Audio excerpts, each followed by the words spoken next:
morning, everyone. Welcome to Bellworks. I want to welcome you to the June 2023 ChamberCast Homedale, Monmouth Regional Chamber of Commerce program.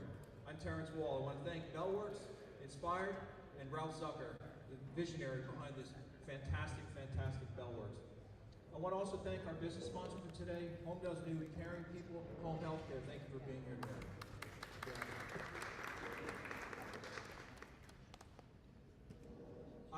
We have the great fortune of sitting with three of the strongest women you'll ever meet, ever.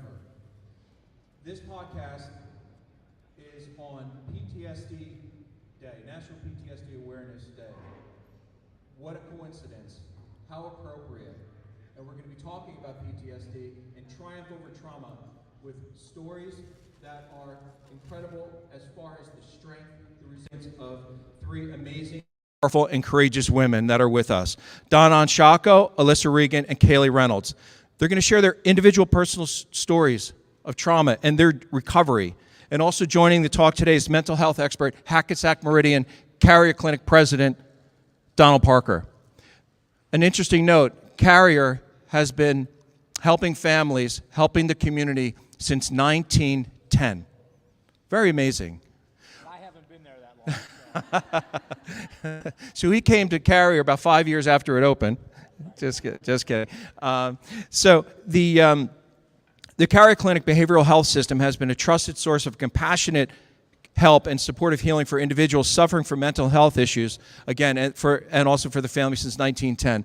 What we're going to go around the room briefly. We want to also have Therese introduce our sponsor for today because we appreciate their support for the Chamber and helping to facilitate such important meetings such as this. And then we're going to briefly introduce yourselves so people know who you are. But we have a great crowd and a large crowd, so we're going to make it very brief, but we want to hear who you are. And that way, the guests also have a better understanding of the community that they're sharing their journey with today. And also, I'll note that we are also streaming live. Please, this content is going to be incredible. Share it with friends, share it with family who have been impacted by trauma, and help them on their journey of triumph. Jeannie? Good morning, everyone. My name is Jennifer. We are with Caring People. This is Ellen. Ellen is our Director of Psychotherapy. We are a home care and care management provider and obviously a psychotherapy provider. We just opened an office in Homedale. We have presence in Ocean County and all the way up to Bergen County as well. Thank you. Thank you. Just want to thank you so much for having us. And what I love about working with Caring People is that we're able to provide this holistic and unique bunch of services, providing the skilled care, like Jen said, the care management, and the behavioral health. So I, as a clinical social worker, am so thrilled and honored to be in your presence and hear your stories. And what an opportunity we have in serving our geriatric clients, providing behavioral health services, some of whom have had trauma for years and have never been able to tap into it, and we're there to support them through the journey. Thank you all so much. Thank you so much for being a sponsor today. We really appreciate it. And there's some brochures up here and business cards if anyone would like to take them. Thank you. Hi, my name is Lisa Lloyd. I'm the Clinical Nurse Liaison and Director of Marketing for Short Point Care Center in Eatontown, New Jersey. We're a long-term care provider and offer behavioral health services serving the community. We also have a building, Reynolds Healthcare, up in Northwest New Jersey that is behavioral health as well. Thank you. Thank you. We're just going to announce our name and the business or organization we're associated with. Thank you. Hi, I'm Connor, and I'm an intern at both the Monmouth Regional Chamber and Tap Into. Hi, Sherilyn Przlomski, Business Enhancement Services and Training. I am a certified HR professional.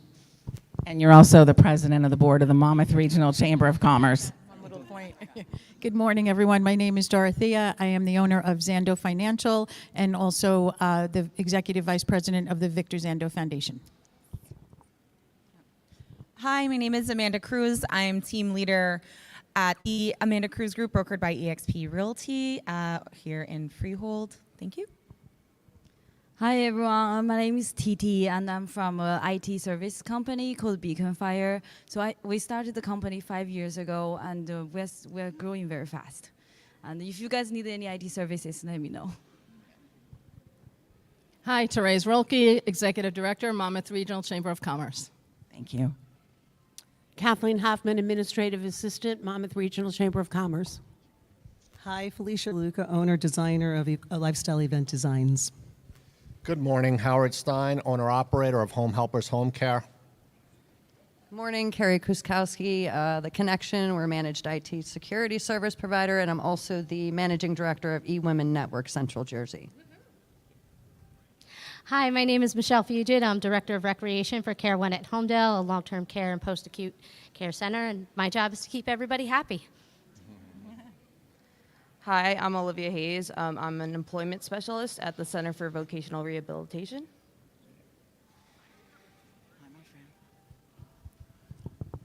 Hello, my name is Keith Bellamy. I just exited Homedale High School last Tuesday, and I'm going to Brookdale in September. And you have a new internship, don't you? Tell us about it. With the shared universe? Bellworks. At Bellworks, woohoo! Laura Onsi, from Communications Director at Brookdale Community College, and we have our Carolyn Huber Holistic Wellness Center opening in the fall. Thank you, that's great. Hi, Sherry Kachaturian, owner of Love Health Holistic Coaching. Hi guys, good morning. Peter Cunha from Open Doors Real Estate Broker Owner. Thanks. Good morning. My name is May, and I'm the venue manager for Scapology. Hi, good morning. Sean Scheidig, Laurel Bay Health and Rehab Center. Hi, Al Aloisi, your independent insurance broker. I shop around to find the best rates for you. Yes, and he was on the piano when you came in. Woo, Al. Dawn Torres, Dawn's Pet Care Service. Hi, I'm Talia, and I'm going into my 3rd year of nursing school at Temple University. Hi, my name is Julie Stolker. I'm a licensed associate counselor and a level 1 therapist, sound therapist at Integrated Care Concepts and Consultation in Eatontown. I'm Rob Stoker. I own 3 Bubba Coos Burritos, and I own Hummingbird Sports. We made the first ever girls lacrosse helmet, and I'm lobbying to get it mandated. That's right. Hi, I'm Elena Wharton. I'm an intern at Tap Into. Yes, thank you. I'm so excited. Hi, I'm Lynn Regan. I am the former executive director of CFC Loud and Clear. And the founder. Oh, yeah, forgot. Debbie Heptig, Director of Operations, Monmouth Park Charity Fund. Thanks, Debbie. Maureen Lloyd, President of Monmouth Park Charity Fund. John Lloyd. Former CEO of Hackensack Meridian Health.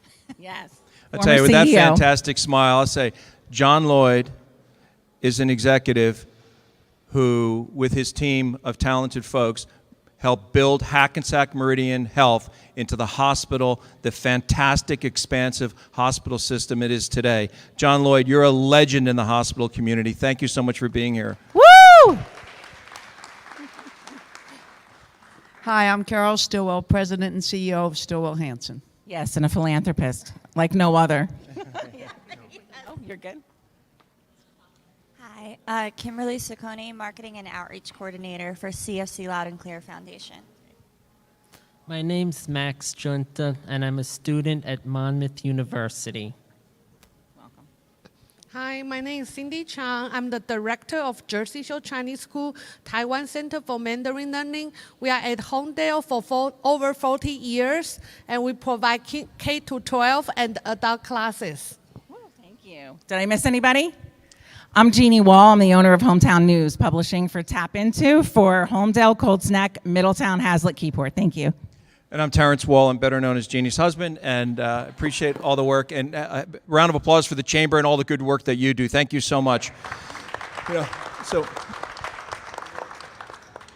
we're only here for a brief time this morning. It's impossible to delve into so many of the nuances and facets of trauma therapy, the resources that are available, and the stories of triumph. However, we're going to touch on elements to try to do our best to help everyone in this room and everyone beyond this room and those that are watching streaming, I call it the ripples in the pond, the incredible impact of guests such as the strong women we have here today.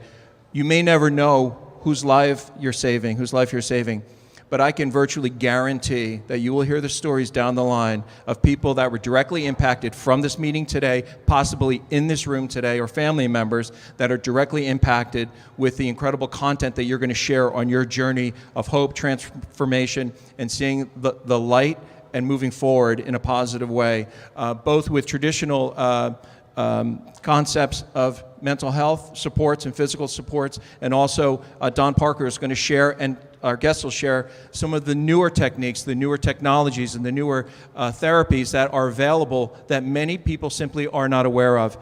Today we're going to hear from Donna Ongsiako, who's on our far side there. Donna survived a brutal stabbing attack and attempted murder by an intruder in her Colts Neck home. Her story was just covered by CBS News 48 hours last month. Donna will share with us her injuries sustained, personal journey of trauma, and PTSD. She will tell us about her nonprofit she founded called Survivors of Violent Crimes. And the organizations that you hear from all of our guests, please look them up, please follow them, please share their news, share their information, because it'll make a huge difference in the lives of others.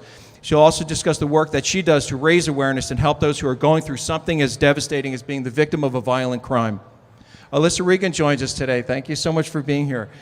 She's the executive director for CFC, Coming Full Circle. It's a substance use disorder recovery program, often tied to trauma. And you'll see the commonalities, even though the stories may be different, may be starkly different. There are commonalities in trauma, commonalities in PTSD, and Don Parker can address that for us today in his professional capacity. Alyssa is a survivor of severe childhood trauma, including 22 foster homes, neglect, physical, mental, and sexual abuse. You're going to hear how Alyssa courageously overcame these obstacles, coming full circle to live the life she has always dreamed of. How awesome is that, right? Yeah. And she's going to share her ongoing PTSD journey and there's certain therapies that help her. We were chatting yesterday about somatic therapy and the other different related therapies. And things that folks are not familiar with, where you're going to be familiar with before you leave today, and that's what's so fantastic. We also have Ceilie Reynolds. So happy you're here, Ceilie. Ceilie is a survivor of a very serious automobile accident. Her injuries are so serious that for the first 3 weeks she wasn't expected to survive.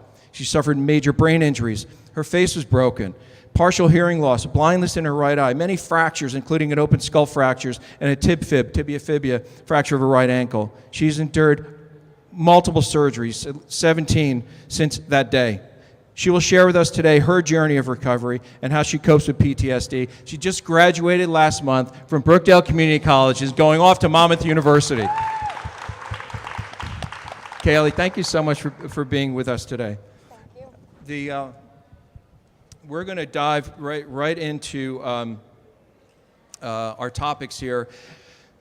But just to set the conversation, the term PTSD, I'd like Mr. Parker, what is it? Describe it. So we're all working with a common definition, because for folks may have different thoughts in regard to what is PTSD. So it's a bit of a misnomer that you would find other than unique responses to stress, and especially traumatic stress, which is what PTSD is your reaction to an event in your life that generally is unexpected, an event in your life that has enormous impact on you. And in our case in behavioral health, it's a negative impact.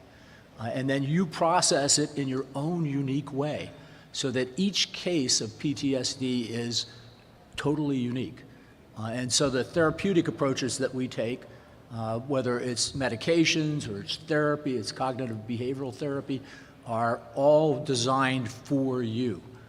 And so it's our job to unlock the mystery of your reaction to that stress, find a treatment modality that will work for you, whether it's medication or it's talk therapy, or it's any number of things, and I'll talk a little bit about the range of therapeutic approaches that we take, and customize it for you so that it has long-lasting impact and it helps you climb out of the reaction. and allows you to live a normal life again. So that's really common parlance for what PTSD is. Thank you, Donald. What I'd like to do, if you don't mind, I'm going to start with you, Alyssa. If you can share your story, and then I'd like to, and Ceilie and Donna, and then and Donald can then share some of the newer technology, including what's old. I'm a layperson, really. I'm just so honored to be with all of you, but he'll be able to hear different challenges and weave together a tapestry of care or care modalities and therapies for the folks that are here that may resonate, that the issues that they hear today may really resonate, the challenges and the opportunities, of course. So Alyssa, would you like to take it away? Thank you so much for having me first. I am a child of the foster care system. When I was 6 years old, I was placed in foster care. My biological family, both my father and my mother, suffer from undiagnosed mental health disorders. They were both in active addiction at the time that I was in their care. And I experienced extreme abuse from physical abuse from my father and sexual abuse from my uncle at a very young age. It started when I was 4 years old.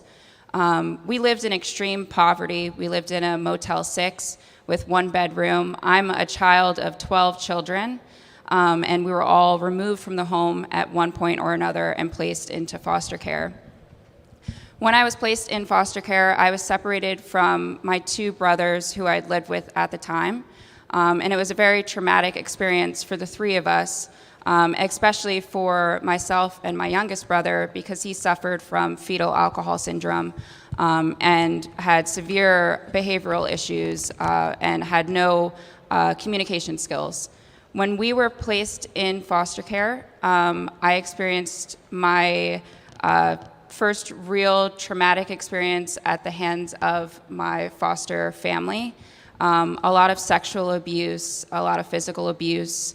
I remember having to sneak food into my socks or into my shoes because they would use as a form of punishment to not give us things.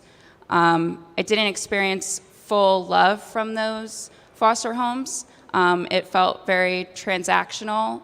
And I remember being locked in our rooms oftentimes at night, having to move furniture to use the bathroom. And it feels very, you feel like you're not a human anymore at that point. You lose a lot of the wonder that you have as a child at 6 years old, and you're really just trying to figure out a way to survive. I was in 22 foster homes from the age of 6 to 9. At 9 years old, I was placed in a placement that would eventually be meant for adoption. When I was placed there, I was placed with my youngest brother, and again, he had a lot of behavioral issues.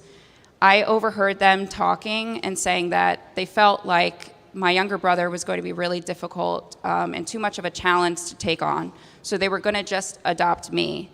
And I couldn't even fathom the thought of being separated from him. I felt a real connection to him and like I had to protect him.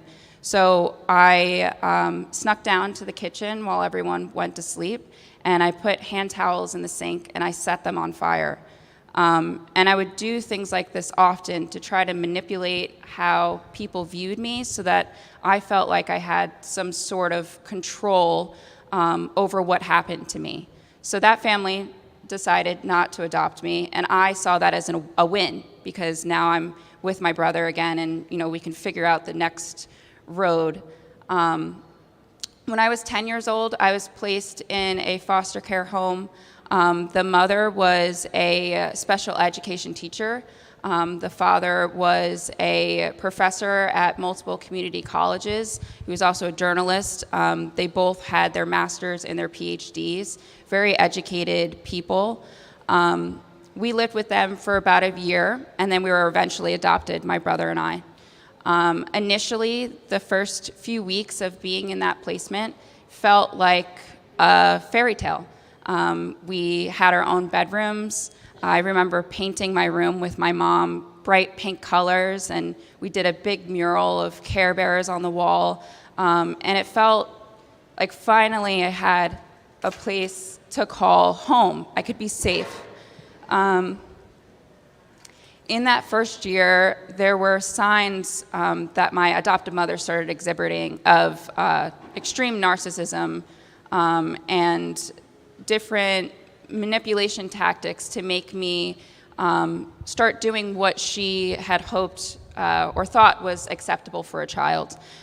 We grew up to be seen and not heard, so you were not speaking unless you were spoken to. You didn't do anything out of line, and if you did, then there were consequences to that. And oftentimes it was isolation. We'd be put in our rooms without food. They would remove all of the furniture for our rooms, so there were no distractions, and you were meant to just sit there and think about what it is that you've done. And it could be something as simple as breaking a plate by accident, or speaking out of turn, or wanting to interact with friends my age, have a sleepover. If they were certain things that were deemed unacceptable, then there were extreme consequences for that. So throughout my middle school and high school years, my family was very conservative. So we were not allowed to go to the mall with our friends without having them chaperone. We weren't allowed to do anything that they couldn't see us doing. When you're in middle school and high school, you start having a natural attraction to boys, or wanting to explore like different friendships, or start thinking of different things that you want to do with your life, different career paths. When I went into high school, I started dating, which my parents didn't agree with. And because they were very conservative, there was a lack of communication about sex or what would be an appropriate relationship to have with a boy or with someone that you were in love with. My parents did not ever hug each other or kiss each other in front of us. There was no healthy ways of showing affection. When they found out that I had been intimate with this person, there was a complete isolation that happened. I was pulled from all of my extracurricular activities. I was forced to stay in my room. I was put on a contract where I wouldn't eat, drink, use the bathroom, or go to bed without their permission.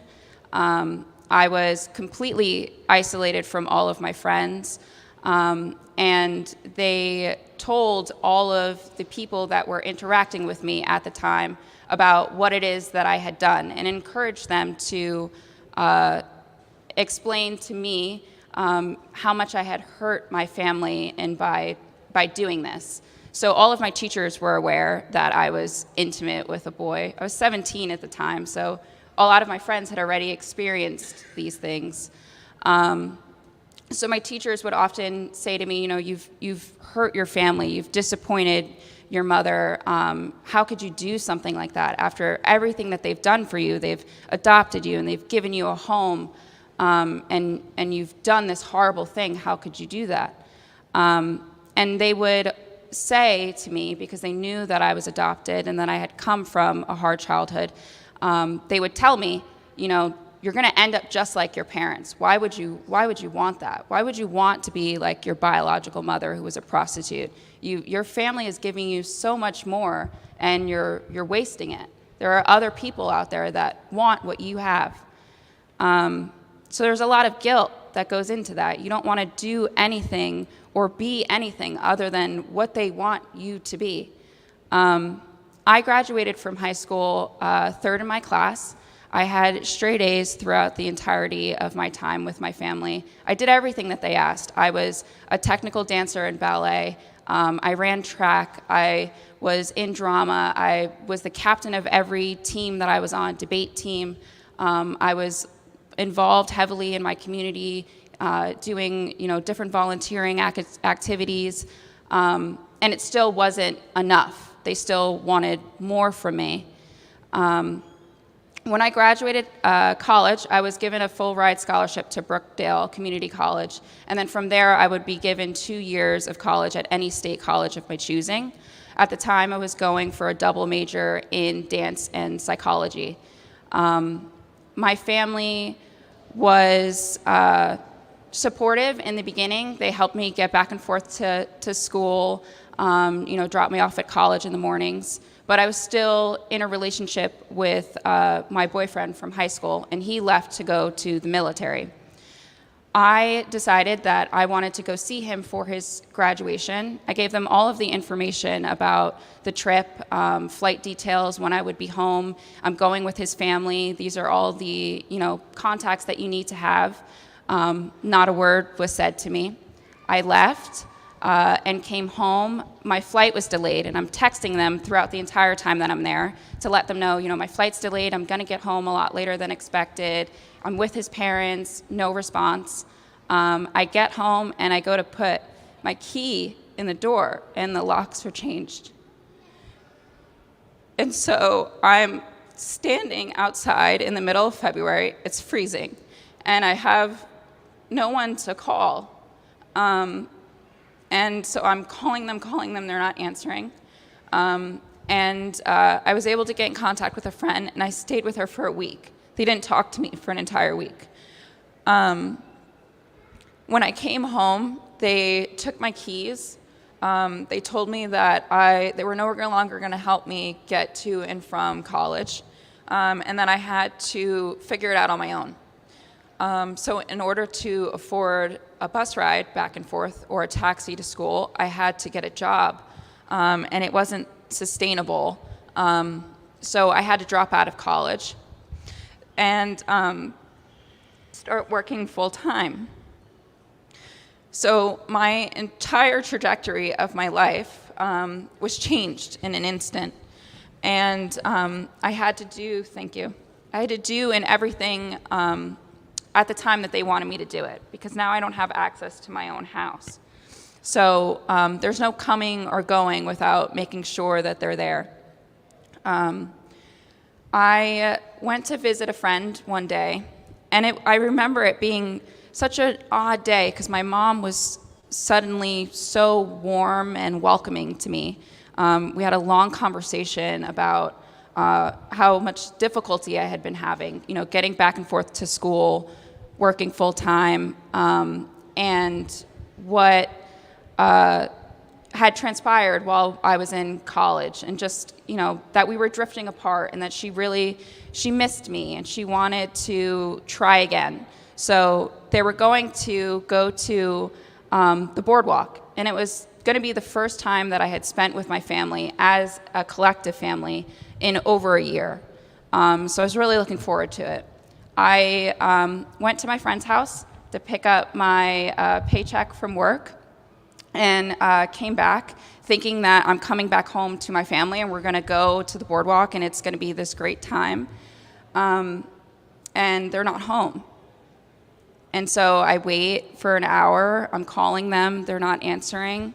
And then I start to get worried. Like, okay, they must have left. Like, something must have happened. So I wait for another hour and another hour and another hour.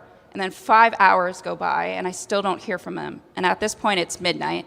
And there's just no way that they've gone to the boardwalk and they're not back at this point. There's no way. So I call the police, and they go, "That's really weird.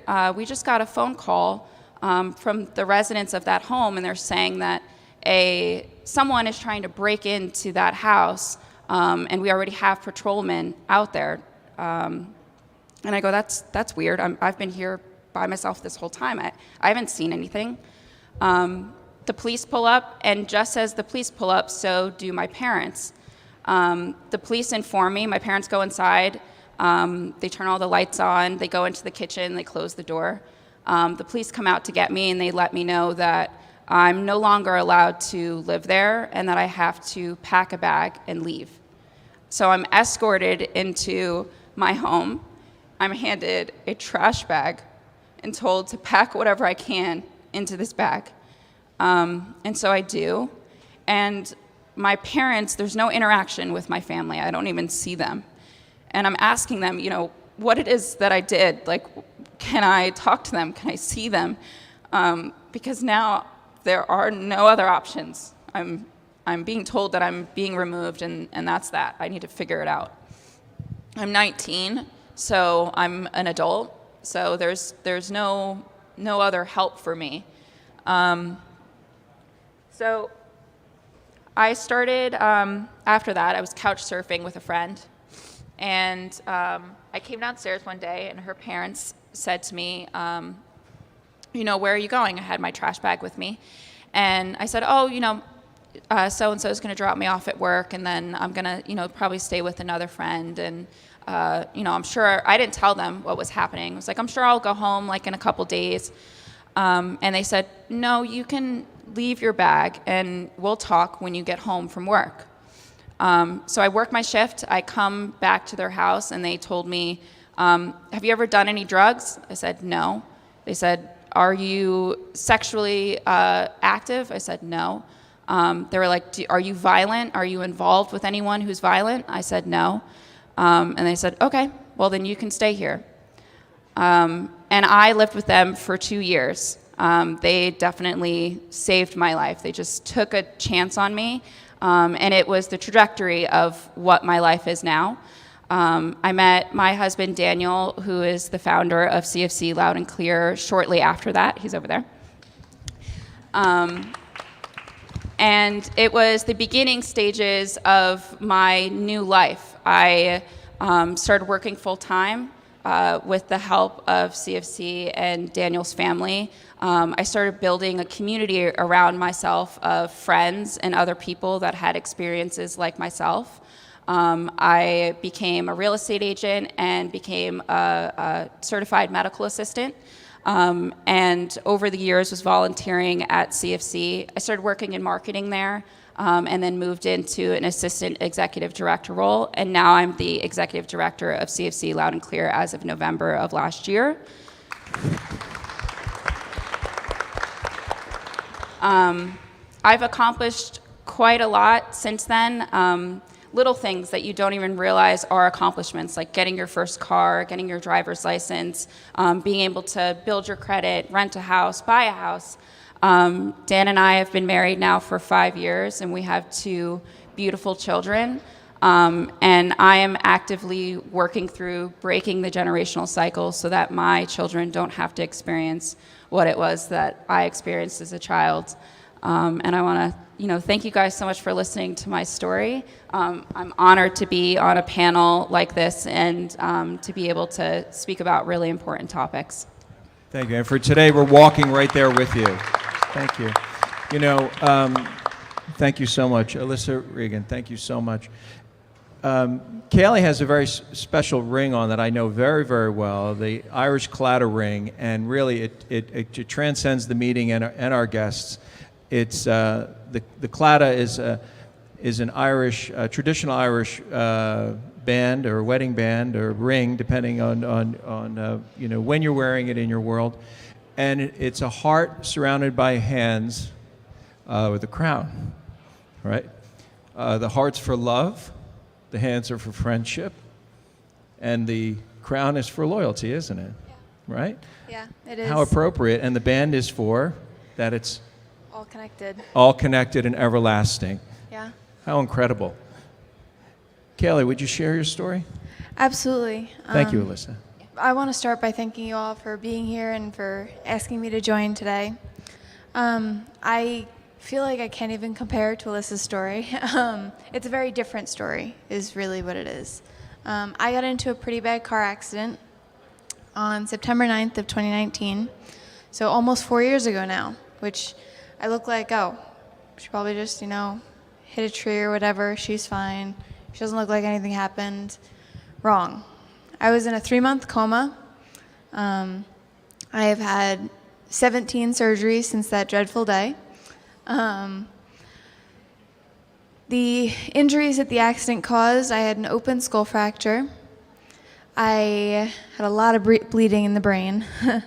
I am blind in my right eye from the impact of the accident.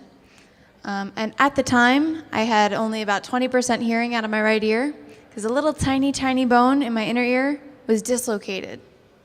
But that's fixed now, so I got all my hearing now. I also only have partial vision out of my left eye from a stroke a couple days after the accident.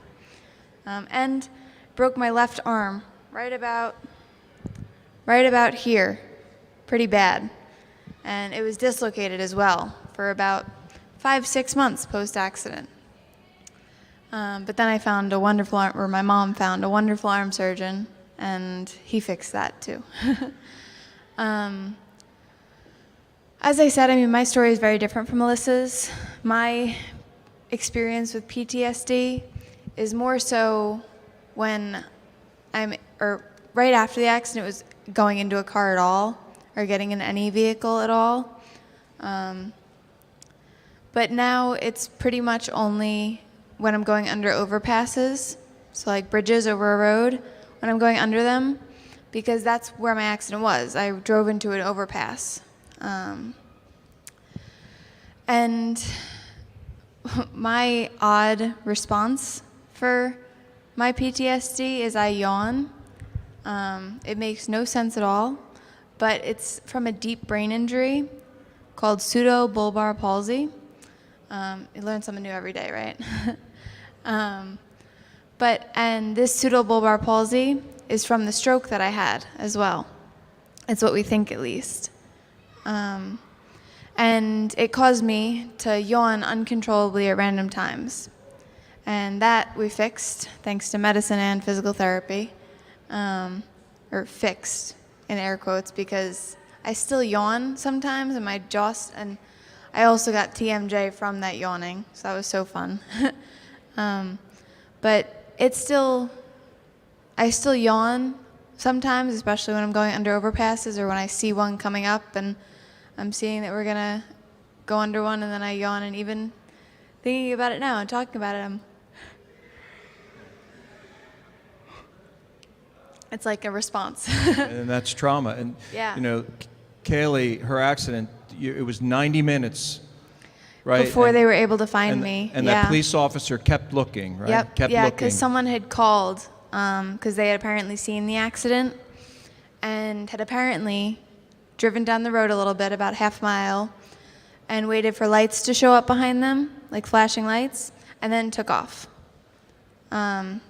So the police didn't know really exactly where I was. They didn't have anyone to show them. They were just looking and looking and looking, and they couldn't find me. So the cop kept just coming back around and doing loops to try and figure out where the heck I was. And then they finally found me.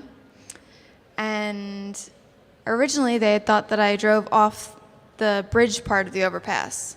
But no, I was on Route 18 going north, and we have no idea why. And that's one of the things that bothers me the most, I think, is the fact that I have no idea why it happened. I have no idea what happened. It's just 1 minute I was driving, and the next I woke up in a hospital bed. And I was like, "Hi, Aunt Sally, what are you doing here?" That's the first thing that I remember, honestly, is looking at my Aunt Sally and being like, "Hi, what's going on?" And I don't even remember being confused as to where I was or anything like that, or confused as to why I couldn't see out of my eye. Just, what's going on? And Ceilie, you mentioned a really powerful program, the Copenhagen Human Library Project. Yes, right? yeah, I work with them now, and they're basically, the way it works is the people are the books. So we tell our story, and we share it with people all across the world. So I've done a couple of in-person events with them, one in Boston for Bain Capital, and one at Brookdale for Brookdale Community College and the community, and another one for L'Oreal in New York City. And all three of them have been incredible, but I also do numerous online events with them. And with that, I've traveled all across the world. I've talked to people from Istanbul, I've talked to people from Copenhagen, I've talked to people from Asia and all over the world, honestly.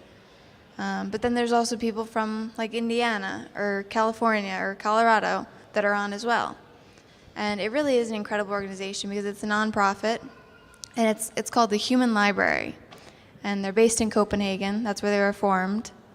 But yeah, and they've been an incredible part and tool in my journey because they help me to heal as well. Because telling my story to people and sharing with them, it makes the difference. And it makes me feel like I'm helping people. And that's kind of the goal of the Human Library as well, is to give people an opportunity to ask the questions that they can't ask in a normal conversation. No question is off limits, especially with me. I mean, with my brain injury, I ask most questions anyway, even if it isn't acceptable to ask. But really, I'll answer any questions, and it's better, and I think for most people in situations similar to mine and even not similar to mine, just ask. Don't be all timid and keep, looking at them and then, like that kind of. Just ask.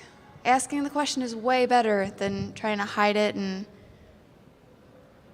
not show, or trying not to show that you're curious. And I'm going to ask a question Yeah, because I absolutely. think something that just during your conversation I think might be incredibly relevant to trauma therapy. I'd like Donald to opine on this, and then before we also hear from Donna as well, and we start talking about the different therapies that folks are involved with. You identified a yawning as an element of trauma that's proximate to a similar location where you had this horrific accident. And then here in front of this audience, that element of trauma that you identified, though, you identified as something that I know can occur, and then you yawn. And Donald, can you speak to that and the how folks that are healing on their journey of identifying this is an issue and putting a name on it and identifying as part of the healing process, or from your professional, I'm a layperson, but from your professional standpoint, Sure. Sure. So it actually happens. I have a book coming out in July on a subject called dysautonomia or anxiety. Say that again?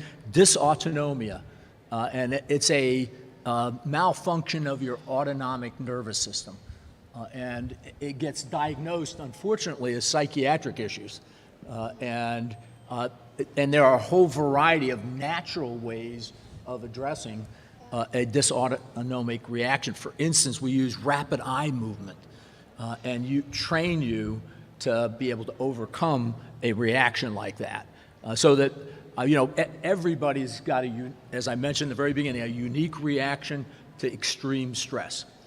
And then we develop coping mechanisms depending on what's going around during that time period and who's with us. And they could be maladaptive based on who you're with. They could be very functional based on who's caring for you in a hospital. All of those things multiply. Small little experiences multiply into an experience that allows you to either recover functionally from stress or manifest it over a lifetime.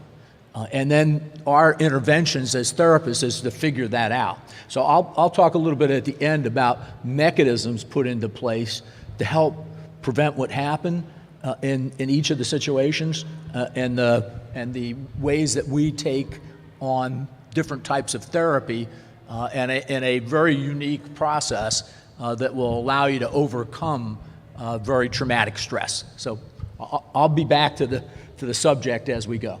Thank you. And Kelly, thank you so much for sharing your story. Of course, thank you. And we are, today on PTSD Awareness Day, we are all walking with you. We're walking together on that journey in whatever small way that it has impact. And Donna, the 48 Hours recently ran a program that detailed the horrific assault from a criminal in your cold snack home, and an important part that in my conversations with you lacked the requisite emphasis was on survivor and triumph over trauma and the resources and that kind of thing. So I'm putting that out there because for all of us to share the resources that you have at the end of this program before we open it up to some questions. What are the resources? What are your websites? What are the different things to help expand the message and multiply the message? But with that, Donna, would you share your story, please? And then we're going to bring it into the therapeutic, and I heard the eye movement therapy and somatic therapy and things like that. We want to really get into that before we end our program today. Donna Ongsiako, thank you. Thank you. I'm not going to go through all the details of my attack. If anybody wants to watch that, they can see my story on 48 Hours on this season. They can also Google my name, and my original recording was with Jeannie Wall in the Tap Into forum, so you can see a recording of that. But so I was violently attacked by a stranger in my home in the middle of the night. His intention was to kill me. He slashed my neck open 3 times. While I was already bleeding out, he tried to stab me in the heart before leaving and stealing my car. So traumatic enough, right? I wasn't supposed to survive that, but somehow I did. But waking up in the hospital and coming to the reality of what my world looked like now, I never could have imagined. 1 minute, I was an independent 41-year-old woman, a mother of a 21-year-old. I had a great job. I lived in this awesome house. Everything was going great. But because of this attack, somehow or other, it wasn't just the attack. My entire world crumbled, just crumbled around me. And I couldn't quite figure out why that all was happening. I didn't know what was happening to me and with me. So being diagnosed with post-traumatic stress, emotions are everywhere. Mostly in the beginning I was terrified. I was debilitated by fear. But I had to get on with my life. I had to live my life. I had to go to work. There were times when I couldn't get out of my car when I got home. I was too afraid. If it was dark out, I was too afraid. I would have to call my daughter to come down out of my apartment, come to me, 41 years old, sitting in my car, too afraid to get out. I'm calling my 21-year-old daughter, come and get me, please walk me back into the apartment. These types of things, it's very hard to come to terms with. So I guess, we're talking about post-traumatic stress. All the emotions and the baggage, it's all so heavy. And you turn to people, the people around you, and you see they're traumatized as well. They don't know what to do. They didn't get a book of directions on how to deal with somebody, after this happened. I didn't get that book of directions, so we kind of had to try to figure it out all on our own, which pretty much led to the breaking down of my family relationships. I was very close with my family at one time. I have a large family, and now I'm pretty much on my own. I have individual relationships with individual members of my family, but as a family unit, I'm no longer a part of that. And how that happened as a result of the attack, it's a question, right? How does that happen? So again, we're talking about post-traumatic stress. I was advised to get into therapy immediately, even though in the beginning I said, I'm fine, my physical injuries were healing, I'm good. But I did what I was told. I followed all the directions. I went to therapy. Thank goodness I went to therapy. because for me, what worked was EMDR. And that's one of the therapies I guess we're going to talk about here. And what does that stand for, Donna? Eye movement desensitization and reprocessing. Eye movement desensitization and reprocessing. Yes. So, as an example, I told you I was too afraid to get out of my car at night, and I'd have to call somebody to come and get me. With this therapy, you know, I was going through the therapy. Weeks later, one day at night, I got home and just got out of my car, walked up to my apartment. It just happened magically. You know, so I'm a huge fan of EMDR. So, are there other therapies? Go ahead, Ceilie. I'm sorry. It feels like magic sometimes, right? Yes. When you like. When you overcome something. I just did that. So, yes, exactly, exactly. Ceilie, you mentioned that feeling like magic. Are there therapies that you have found to be effective? And then, and Donna, I want to hear more from you. I mean, I just go to my therapist like to talk and to work on my own mental things. And I don't mean mental by, you know, building my brain back up. I mean like actually my feelings, like mind, body, spirit, everything. Exactly, yeah. But and I mean I haven't done any specialized therapies really, not yet at least. But I'm looking into a bunch of different ones. So one of the big challenges, if I recall correctly, that impacted you was COVID. Yeah, because right as I got out of the hospital, and how that impacted the healthcare field as far, yeah. Absolutely. Can you talk? Yeah. I mean, I got out of the hospital or my rehab facility in December of 2019, and then COVID, and then I got my arm fixed in January of 2020, and then I got out of that hospital for the arm surgery, and was finally, you know, getting back, ready to get back to therapies and everything. And then COVID hit about 2 weeks after I got out of the hospital. And then, just another straw on the camel's back, right? About a week after COVID hit, I had a seizure out of nowhere. Or at least as out of nowhere as it can be when you have a brain injury. But, yeah. So it just makes it so much more complicated. Absolutely. Yeah. It was a little frustrating because everyone was creating their quote-unquote new normal, which I hate that phrase, but when I was trying to figure out what my normal was going to be now. Because I was completely, honestly, a lot of my friends that I knew before the accident say I'm not really that different, and my family members too. But at the same time, there are for sure a few solid differences from pre-accident Ceilie to post-accident Ceilie. And I was trying to figure out what my actual new normal was going to be and what my life was going to be like when nothing was normal. The entire world was in a tailspin pretty much from COVID. It was a little frustrating. Thank you for that. Of course. And Donna, in addition to the eye movement therapy, are there other therapies that you've found? And I want to hear the somatic therapy and also what from Donald's worldview, especially with Carrier and the work that they're doing.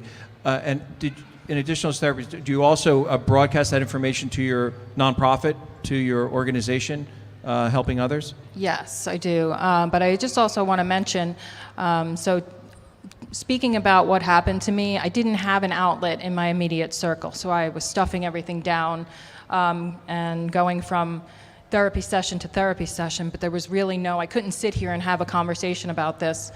And then fortunately for me, I was invited to speak for the cadets at the police academy to talk about victim witness programs, and then I was also invited to speak out by the Department of Corrections for their focus on the victim program within the prisons in the state of New Jersey.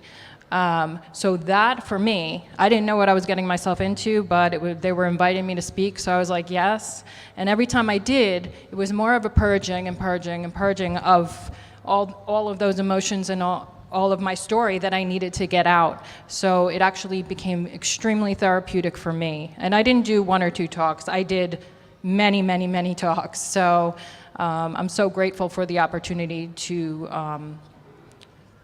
speak about my story. And I think that, that might be something that's helpful for other people too, who are trying to stuff it down and can't really talk about it. It's a lot, and Yeah. you're sharing incredible information, and not often is an audience just silent and listening and paying attention, and there may be someone in their family, in their life, that they're thinking about, that they know should be here, and they could share this content, which is recorded. And so with all of this, this different but similar palpable information, Donna, where do you start? Because your background in Carrier, we're talking about different therapies anecdotally through trauma-initiated therapy, but there's a broad, vast world, right, of modalities and therapies. It's very difficult to capture in the short time that we're here, but you're taking all this in, you're hearing these incredible stories of strength and grit. For folks here with us and folks watching and those that may be listening, or their children, what should they be thinking about? What's out there? What's happening in 2023? What's working? What's not working as well? Can you speak to that from the Carrier side? So in most of the 50 years of my career in behavioral health, we've been reactive. So we're on the other side of these stories after what's happened to each of the individuals, and then we're putting pieces back together. And it's so much more difficult to do. And you've heard the stories and the amount of anguish and pain that you feel when you're going through these kinds of events. So we're doing more and more upstream, and I hate to use the word, but source reduction. We've crossed the Rubicon in behavioral health. The Kaiser Family Foundation this past year, they do a survey of the mental health of America every year. 52% of individuals in their survey, and it's a national survey, said that they thought they required behavioral health intervention. 52% of the American public. That's a stunning figure. We've never crossed that before.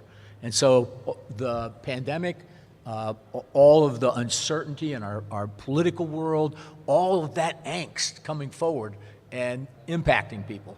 And so it becomes more and more important for us to get upstream.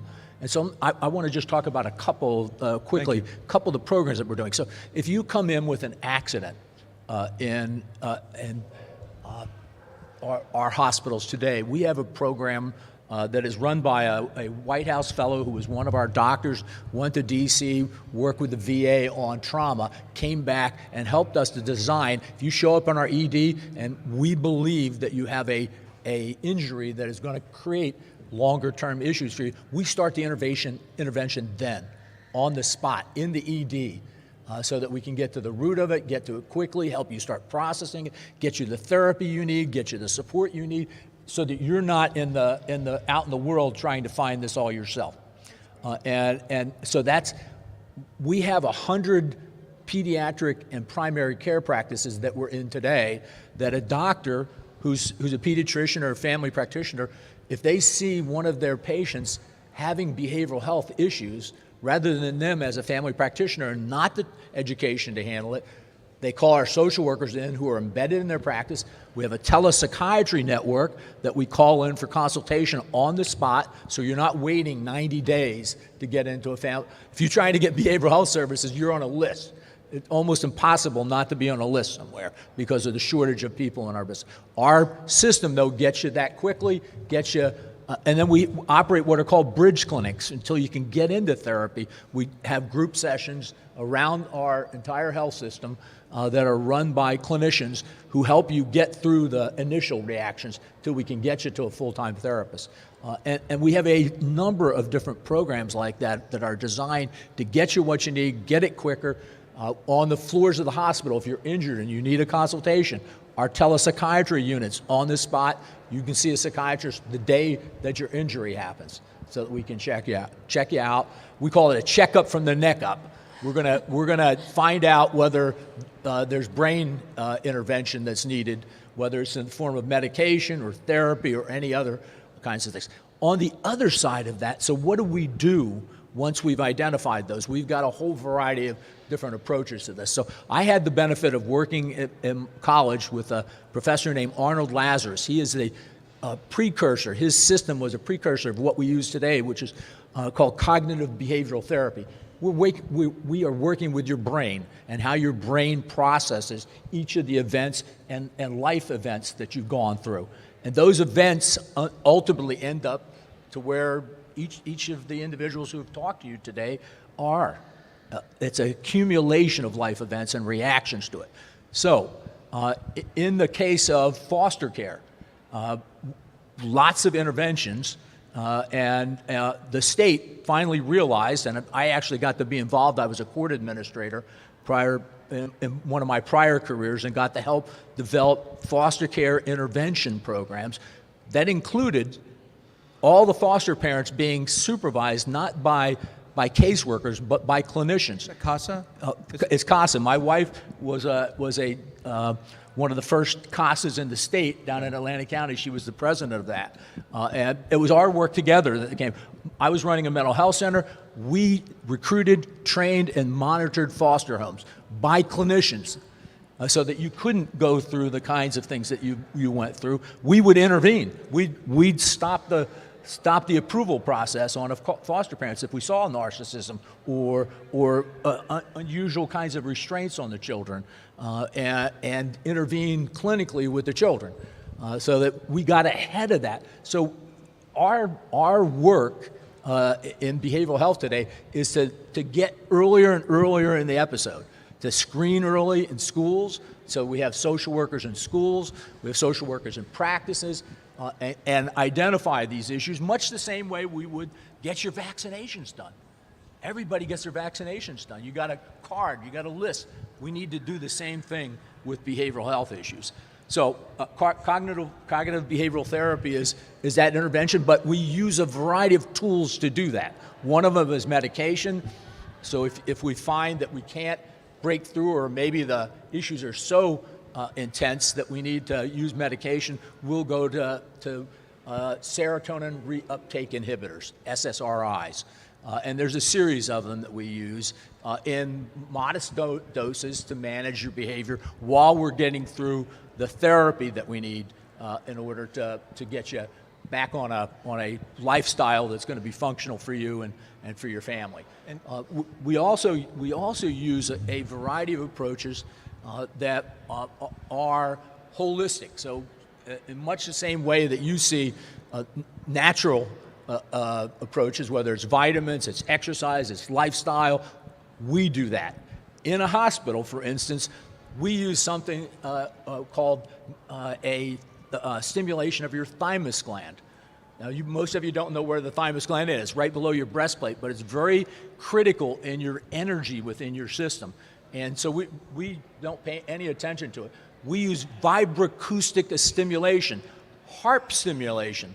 So at night, I have 12 harpists come into Carrier Clinic, play harps, and then it goes right, the actual stimulation from the harp music goes right to the thymus gland and allows our patients went from about a 20% score pre-doing this and sleeping to a 90% score positive sleeping by us only stimulating the thymus gland. So we have a series of all different kind of natural approaches with therapists. So you come onto the Carrier campus, you're greeted by our menagerie of animals. We've got peacocks, and we've got horses, we've got donkeys, we got all kinds of. Our horses are therapists. You have an equine program, right? We have an What's equine that, program. 350-acre campus? We have a 180-acre campus at Carrier Clinic, and so we have 3 horses that are involved in working with patients. They are actually therapists. They're specially trained. They were donated to us by the Rockefeller family. They're Andalusian horses, incredibly smart and beautiful horses who interact with you. So we present to our patients literally hundreds of ways to recover. We have drumming circles. But that's a vibroacoustic stimulation system. And all of these, by the way, come out of cognitive behavioral therapy. It's about changing the way your brain functions. Let me lastly say about, from a therapeutic point of view, 2 things that we do. One of them already, one of them we're working on. We are the largest provider of electroconvulsive therapy. Not a good reputation. One flew over the cuckoo's nest, and I've been trying to work with Danny DeVito now to get Jack Nicholson to do an advertisement for us. I have Peter Cancro working with us on this to say that what happened in that, for those of you who saw that movie, you saw Jack Nicholson's hair lights on fire. It just created an enormous stigma about it. But we do over 7,000 procedures a year.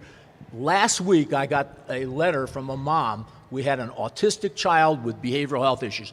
Very hard to deal with, self-injurious, body armor on. We were able to take him through 7 ECT procedures, and he had never been out with the family for a vacation. Mom took him against my advice on a cruise because there's no place to go, no place to hide if it doesn't work. 7 days later, she called me up and she said, we went through the whole cruise. He was wonderful. He interacted with people. He didn't use his body armor. So we have repeatedly done that with children who have what heretofore has been almost an unsolvable issue for them and a challenge for a family, a psychiatric challenge and a medicinal challenge for families. Yeah, go ahead, Alyssa. Just thank you so much. Just really quickly to go back to what you were saying before with foster care system and CASAs and using that. Just from my experience, I was in the foster care system quite a long time ago, but I think offering all of those resources and the proper trainings and everything for the foster care parents is really important. But I do think that as an adoptee and some of the conversations that I've had with other adoptees in this community is that there's still a lack of wrapping around the child itself. It's really important to remember that when we're in these situations, we have no control over what happens to us. And so the most empowering thing that you can do for a child who's in the foster care system is give them a ability to feel like they may have some control over, their recovery journey or the options that are available to them. I think oftentimes as adults, they look at a 6-year-old, that's a 6-year-old. But for me, at 6 years old, I was already a mom to 2 children, and I had lived way more life than someone who may be, 25. So I love what is happening with bringing in, traditional or non-traditional therapies for the foster care community, but there is so much more that goes into that, the importance of reunification to families and offering those families, multiple modalities of treatment. If, my biological parents were given an opportunity other than like court-ordered recovery court to help them and given more resources, then the possibility of reunification, maybe not for me, but for maybe 12 of my other siblings, might have been possible and will heal the overall family unit as a whole and stop the generational trauma before it gets to me. I've been working really closely with someone, his name is Noah Rothschild. He actually was introduced to me through Daniel when he first got into his recovery journey. He focuses on inner child therapy, somatic breathing, and meditation, and healing the inner child from within, from not just specific scenarios that may have happened, because for me, I have multiple nodes of trauma throughout my life, but focusing on in utero, prior to utero, ages of 0 to 3, leading all the way up into your adult life, and doing that introspective breath work and inner meditation to go back to your inner self and give yourself the loving attunement that you needed as a child. I feel like that has been really helpful to me because I don't have the support system that others may have. I didn't have my adoptive parents or my biological parents to show me the way. And I felt like with traditional treatment, it's a lot of you're talking about the instances that have happened, and then there needs to be like a level of, you need to come to an acceptance, and then what happens once you get to that acceptance? What do you do? So I feel like this kind of therapy where you're going back to your inner self and you're having conversations with yourself as a child or in that moment has been extremely healing for me. And I do agree, I've heard about the eye movement therapy. We also, at our treatment centers, we offer sound bed therapy. We do chakra bowl healing. We've done drum circles, acupuncture, different holistic ways of getting to the root of the trauma in order to propel someone into their recovery journey. Yeah, I think one of the things that's going to be very seminal in the continuing evolution of behavioral health is psychedelics. And so, if you're from my generation, your memory of psychedelics is not good. There was no quantity control, no quality control over it, and a lot of bad trips. Today, the psychedelic research that's underway across the United States is not legalized yet in New Jersey for research, but we expect it to be next year, and that we will be involved in research. And it has a very significant impact on breaking brain thinking patterns and creating new pathways, which is, by the way, the same thing that happens with electroconvulsive therapy. The electricity creates new pathways for you to react to things. And so when you get in a deep, literally the deep rut in your brain, is the colloquial explanation of it. You repeat that over and over and over again. When you're exposed to something that's given you trauma, you go to the pathway, yawning. You can go to panic attacks. You can go to your heart racing. There's all different kinds of reactions. Those reactions are grooved into your brain, and in order to not react that way, you've got to have some way of getting out of it. Some of it works with medicine. Some of it works with different types of techniques, whether rapid eye movement or others. And then in our case, likely going into the future, we'll be using psychedelics to do that, which is a very, very different way to do it. And there's an enormous amount of control. We've been following the development of it, working with other hospitals around the country on the safety of it and the reputation of it, so that when we're ready to introduce it here in New Jersey, we'll be on the forefront of that. So. I want to thank you for that. And in a little while, we're going to open up for questions before we finish our meeting today. But I have a question. The many boys and girls, young ladies and gentlemen and adults aren't aware of the welcoming open doors to the carrier clinic or the healthcare system itself. And there are many who we've had, even on substance use issues, where someone's in a crisis, there's no bed. So they're ready for help, they want help, and they can't get it. But there is also, in some of the conversations I've had with our guests, and that's why I want to talk about something that is free, something that's simple, and something that also may be effective. And you'll know where I'm going when I ask my question to Donna and Ceilie and Alyssa before we open it for questions. Is it accurate that talking about it is helpful? So shining a light on it, a bright light, a burning light on trauma, to triumph over it and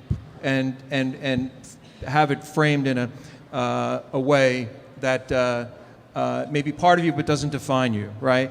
And so all of the modalities, with the cognitive behavioral therapy, somatic therapy, and all of these other things, incredibly important. That's why we're talking about it today. But can you speak to, let's start with Donna and then Ceilie and Alyssa, because you're also part of foundations and nonprofits and you're out speaking and helping groups. What is the impact of talking about it and how that is helpful to yourselves or to the young boy or girl that someone may send this video to? And also, if I wanted you to talk to the young girl that you were, and what would you tell her? What would you tell someone who's in this in the throes of trauma and looking for a light, looking for that direction? Let's start with Donna, the talking about it part, expressing it.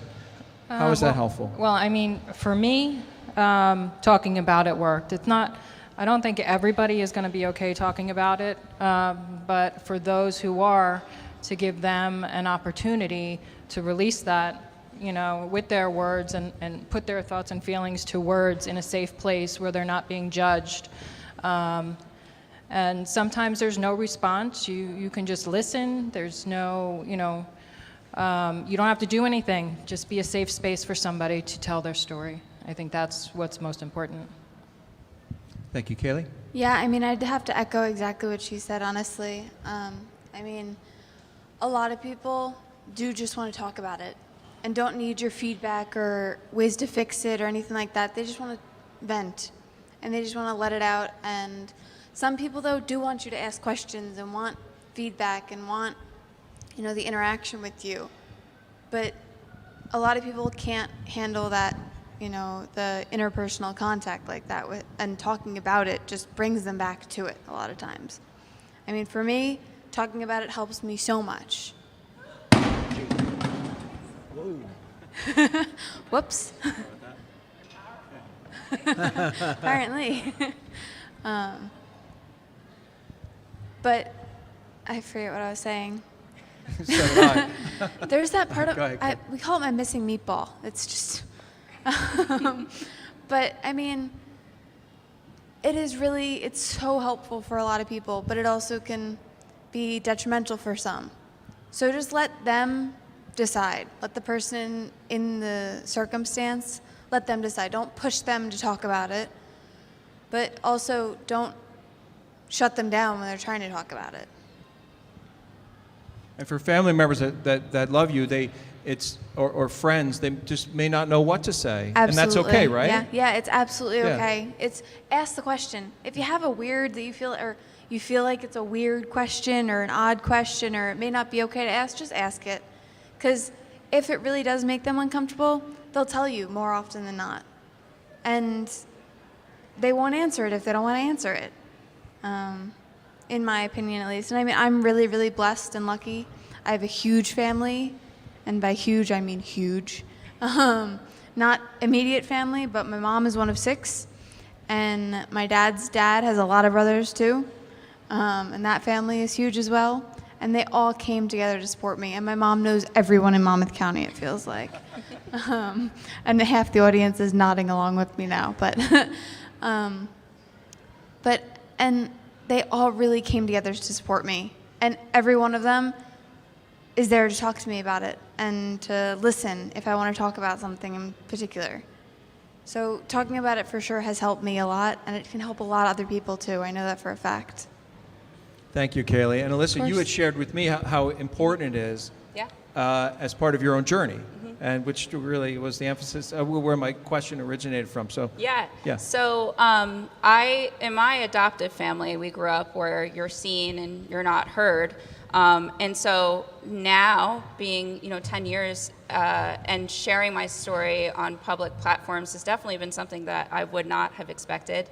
But our program, CFC, when I met Daniel, it was still in the beginning stages of what it is now. It was in its 2 years.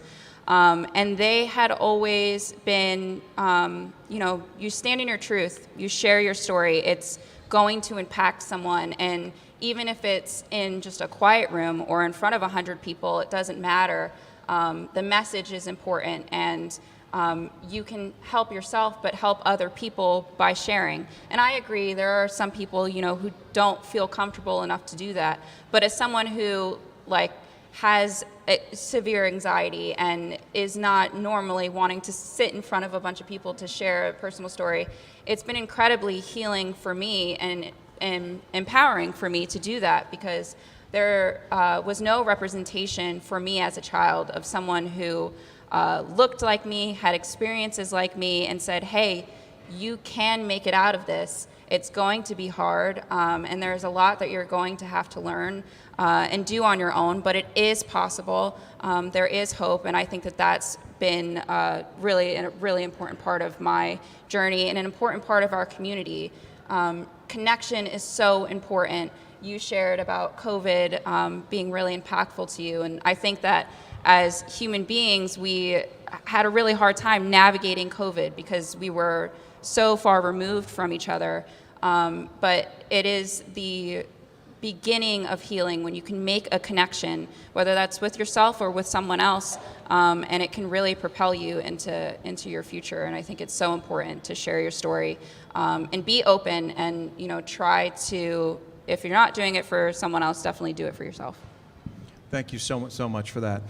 So I wanted to ask, what's the next big thing? There are different organizations you're part of, different organizations. Donna, I want to start with yours. What's the next big thing, and how do folks reach out to your organization and empower themselves? So my organization is Survivors of Violent Crimes. We're a peer support group for survivors of violent crimes. You'll see our new branding is now Survivors NJ. Hopefully by the end of the year we'll be complete with that. But if anybody would like to reach out to us, you can find us at survivorsofviolentcrimes.org, survivorsnj.org. You can call me personally. You can reach us on Facebook, Twitter, Messenger. So if you're a victim of a violent crime and you don't know where to start, you're not sure what to do as far as your recovery, how to handle that, please give us a call. Give me a call personally, 848-218-2210. That's my mobile number, and I'd be happy to help you. Thank you. Ceilie, organizations that you're part of, you'd like to share, you'd like to bring attention to? There's too many to list. But the main ones that I'm part of and kind of on the board or the junior board for, because I'm only 25, but our Monmouth Park Charity Fund, and who helps everyone in Monmouth County. They donate to all different types of organizations. And also the Beauty Foundation, they help people going through cancer treatment, and they don't pay for the treatment itself or give you the treatment or anything, but they help you with all the little things like rides to treatment and meals and taking care of getting your kids to practices and stuff like that. And the Human Library has really been instrumental in my recovery and helping me with my recovery. If you Google Copenhagen Human Library, right, and you'll get the website. Even if you just Google the Human Library, okay, a bunch of different things will pop up, and it'll bring you to the Human Library itself. Even if you go on Facebook and just search Human Library or Human Library events, a bunch of things will pop up regarding it. What was the other part of the question? Just any of the groups that you would want to refer people to as well. And I work with Kessler, which is Kessler Rehab, because they have a couple of different support groups, but I'm a member of the Young Adults with TBI's support group. And we meet every quarter, so it's not too much to where you have to be online or on Zoom every month or every week or anything like that.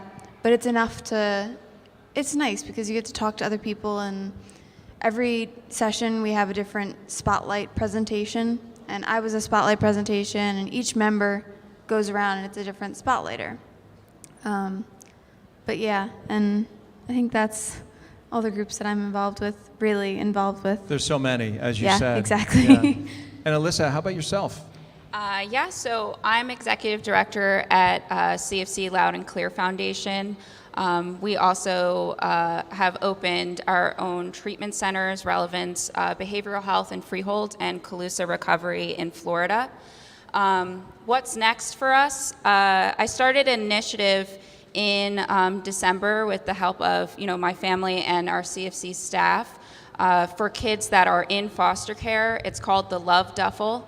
It gives them a large duffel bag that's filled with clothing and toys and coloring books and anything that you may need. And that's really because we're doing away with the trash bags. We want for children that are in the system to feel like they're important and someone actually cares enough to make them a bag, and that they're there along their journey. So I hope to continue that initiative to make it more of a quarterly thing and be able to offer it to other places, because you could do it for anything, homelessness, different things like that.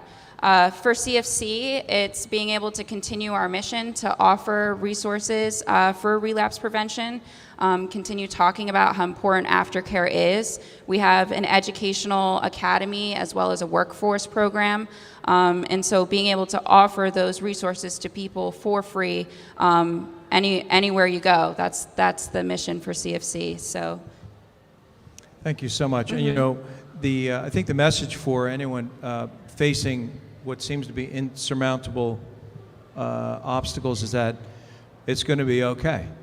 There are people here for you. There are organizations here for you. Sometimes it's a wonderful and loving, caring family. Sometimes it's the perfect stranger who's there at a time of critical need in your life or the life of folks you love. Donald, if you could share from your perspective some of the key resources and speak to someone who's watching here today and they just don't know what to do, they don't know where to turn, and they don't know where to go in the trauma impacted life that some are impacted with maybe today, it may be 6 months from now, and there'll be a firm memory of this information, and you'll know to send it to somebody you care or love. Can you share that? Let me talk just 1 minute about kids, because Carrie has a very large role in providing care for children, especially children who have had adverse experiences in foster care. So we have a 125-bed residential treatment program, including 2 group homes on campus. And our group homes are focused on taking young women who are generally from 16 to 22 and help them find a way to transition to adult life that's safe for them. And so we have 14 beds for young women. We also have a school on campus for children who have a variety of different kinds of psychiatric and emotional challenges. We have 140 students. We just graduated 30 plus kids from our school, and most of those kids are going on to junior colleges and other pursuits to fulfill their life's dreams. And what if they have the need but they don't have the resources? Their family, they don't have insurance. They have no those obstacles that they perceive. Our placements aren't. None of our placements are involving insurance. It's all. We have contracts with the state. We provide that care through the state systems of children's system of care. That's critical information. So for the folks that don't even think about it because they say, I can't afford that. There's no way for me to do that. The answer is, of course there is. Okay. Right? Each county has something called the Children's System of Care Organization, and they work with what used to be DIFAS, the Department of Children and Families today, and you can go through that organization and get a placement with us. Do they offer transportation if there's a young adult who can't even get there? They'll bring the kids up to us for screening and for placement. Okay. Schools do direct referrals to us, so that we have kids coming from about 40 different schools across mostly the central part of the state, but we dip into north and south depending on the level. So there's no barrier to care. That's a critical issue. That there's no barrier to care. You refer in only barriers whether we have room. Okay. And we're above capacity. The other part is every one of our hospitals, the emergency rooms, are ready to get you engaged in behavioral health. We have outpatient behavioral health at every one of our hospitals. We have 17 hospitals. Every place has outpatient services. We have partial hospitalization. We have intensive outpatient. We have substance abuse at Carrier Clinic, and we're building a new facility in Mahwah. We're going to be doing recovery at home for patients, taking our services right into your home in the next several months so that you can do your detox in your home with assistance from our physicians. And then we'll stay with you for a year, an episode of care, to try to get you through that first year. The difference between relapse rates between getting through a full year versus not is not getting through is an 85% chance you're going to relapse. Getting through that first year sober, there's about a 30% rate of relapse. So it's an enormous difference. We'll be locking into you with what we call an episode of care. You'll have coaches. You'll have all different kinds of activity that will help you get through that as part of your family life. So not part of being in an institution. So. I'd like to add really quickly, just because you brought it up. CFC has an 85% success rate of helping their members stay in long-term recovery. So that's 18 plus months. We've had that success rate for 7 years now. And so it has been incredibly impactful for us to be able to continue that. I also didn't mention, if you need to reach us, it's healingus.org is our website, and our phone number is 1-833-300-HOPE. Thank you. Donna, Ceilie, Donald, Alyssa, thank you so much. Your presence here is just fantastic, and I'm absolutely confident that you're going to be part of those ripples in the pond of the healthcare continuum, helping folks with trauma and moving forward. I wanted to thank Caring People Home Healthcare, again, our sponsor, so thank you very much. And their guests will be here after, but we do have time for a couple of quick questions. If anybody has a quick question. Any questions? Oh, here we go. Thank you. Maureen Lloyd. Am I on? Okay. All of you are truly inspirational. I happen to know Ceilie since she was young, and she was talking about before and after, and we happened to be with her 2 weeks, I think, before her accident, drinking margaritas, and she was she still is a vivacious person, but I can't even describe how much she's come from when I saw her within 24 hours of being in the hospital in a coma, not knowing, my son who played golf with her, he was like traumatized by that. But you're an inspiration to everyone. All of you are. So thank you so much. Thank you, Maureen. Thank you. Any questions? Carol Stillwell would like to make a comment. Carol? Thank you, Carol. First of all, I want to say thank you to everybody that's been on the panel today. Each and every one has brought to us their experiences, all very different. I can say, certainly with your organization, I knew nothing about it, but I certainly have learned something today. And as far as I say, Ceilie, it's Ceilie, okay? And the organization, I know her and her mom and her dad. We know about many of the organizations that have brought you to where you are today. And what a wonderful young lady. The Brookdale College and where you're off to now with Monmouth University, I follow your journey. And I want to say, to get up and when we talk about talking, it's not always that easy, but it means a lot. And sometimes we say to ourselves, I don't know, can I do this in front of this? You do it, and you do it very well. I want to tell you. Thank Alyssa, you. CFC, loud and clear, let me say, I've had a long journey through there, a long journey. They've helped my grandson take a journey. I moved him from North Carolina. I got very great advice. I've been involved with that organization and seen the growth. So I can't say enough to listen to the full journey of your path and where you're going and where, we all need mentors in life. And when I think about your journey, we talk about CASA also. I knew Cindy Van Brunt and her group, and when she passed, every one of these organizations are so important. I've had a lot of experience with CFC, and my grandson today is now going online for he's second year studying for college. He's working at Taylor Fence Company. He's doing such wonderful things. Each one of these organizations, you should applaud yourself because you're up there and you saying, I went through a trauma, I went through an experience. I'm not going to hold it I'm going to share it with my community. I'm going to share it with my family. People may want to listen or not. I want to listen. I'm going to be 77 years old and I learn something new every day. And I want to thank you. But I do want to say something else. Tap into, I want to tell you. I will tell you, there's not a day that goes by that I do not listen to what you're writing and read it every day. You are bringing something to our community that has not been there. You continue doing what you're doing. Okay? Thank you. Thank you so much. That means so much. Anyone else? We are Come on, thrilled- guys, questions. Oh, sorry. We're good? Yes, I'm sorry. So if you guys could speak on a moment of that there's no magic pill, that the hard work is what turns into the magic reaction. So if you could, like your example of how hard your work is and relate to people for that.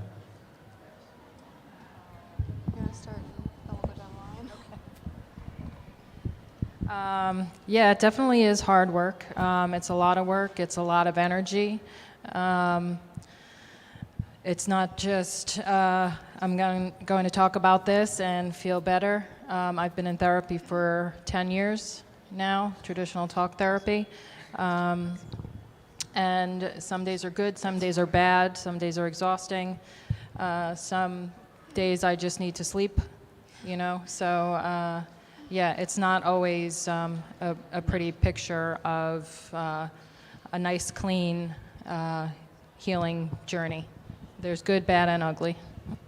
That's an understatement. I mean, it's like my dad said, though. There is no magic pill. You know, he also told me a little interesting saying that every injury is different. Every brain injury is different. When you've met one person with a brain injury, you've met one person with a brain injury, or one person with whatever injury you're talking about, or accident you're talking about. Everyone's story is different. And there really is no magic pill, as he said. It's work, work, work. And I'll be working on healing for the rest of my life, luckily, right? Thank God that I have the rest of my life. But it will be a lifelong journey. And I mean, I think that's the best way to say it is this accident is with me for the rest of my life in more ways than one. But yeah, I mean, I'll be recovering for the rest of my life. I think, too, healing is not linear. So you're going to have different moments in your life, especially for me. I'm 28. And there are still triggering moments. And then you feel like you've mentally relapsed. And you're going to have those moments. You're going to have those for the rest of your life. But the important thing is to just keep going forward, keep getting up the next day and trying. And, you know, really, you don't have to stay within one particular box. If you've tried traditional therapy and that doesn't work for you, try something else and keep going until you find something that works for you. All right, so my question is for Ceilie and also the other presenters, if they choose to answer. So as time will progress over time, what are some ways that you think that your story will evolve and change as months and years go on, starting now forward? Thank you. Hey, Max. It's already changed so much and developed so much. Thank goodness that I'm almost as close to the person that I was, back to the person that I was as I'm gonna be. At least cross my fingers, right? Until they come up with a magic solution for an eye. Can't wait for that, because my whole right eye not working. It's a little bit of a, you know, hindrance, but I work with it. But I guess in the future, how I'd like to build my story is graduating from Monmouth University. Plan on doing that within the next 2 years. Cross fingers again. Just, you know, getting a full-time job and holding it and making a difference in the world is really what my goal is. Making people's lives better, making a difference. That answer your question? Yeah, okay. I think for me, the evolution is going to come through my children. You know, seeing them turn into young adults and then older adults who have real connections with their families, real loving attunement that they needed as children, and then see them carry that on into their children and then their children and their children. So for me, the story is going to continue with, you know, my lineage after this and the work that I'm doing now, so that my great-grandchild doesn't have to you know, worry about not having the tools. Not that they won't have trauma, you can't avoid that, but that the family as a unit will know that there are different options for you and be able to instill those different tools that you need to get through, you know, what it is that you're experiencing.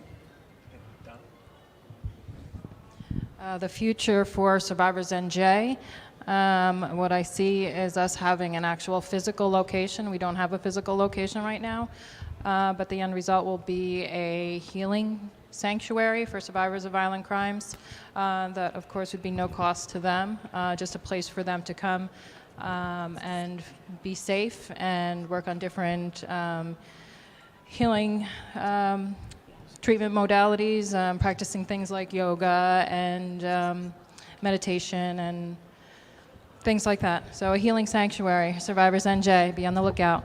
Thank you. Maybe that Tough Mudder competition again. Oh, yes. Yeah, which she was in. Yes, Carol. I know people who do know me here know that I always have something else to say. I want to leave a thought with every one of you, since I have no problem saying I'm probably one of the oldest people. I am the oldest person here, I'm sure. Okay. What? Wait a minute. Oh, all right, Al. Come over and stand by me because it's for a lot of wisdom. Come over here so I can be surrounded by somebody a little older than me. But How many keys on a piano keyboard? 88. There you go. All right, you go. But what I wanted to say to you is something that somebody asked me once, is how did I want my legacy to read when I leave this world? And I thought about that, only because maybe they were asking me because I am not as old as Al, but soon, 77. I want to say to each of you, as you've talked about the journey along the way, each of you, think about it, are writing your legacy every day. Alyssa, you talked about your children and where they will take you, and you know, Ceilie, you've talked, and we talked. You are writing, each of you are writing your legacy every day. The people that you touch, the organizations that you build, the organizations that you share things with. You are writing that legacy, and hopefully those people that you touch will continue your legacy when you're long gone from here. It's the next generation of people. So I want to tell you, thank you for writing your legacy each and every day. I think we have one more question.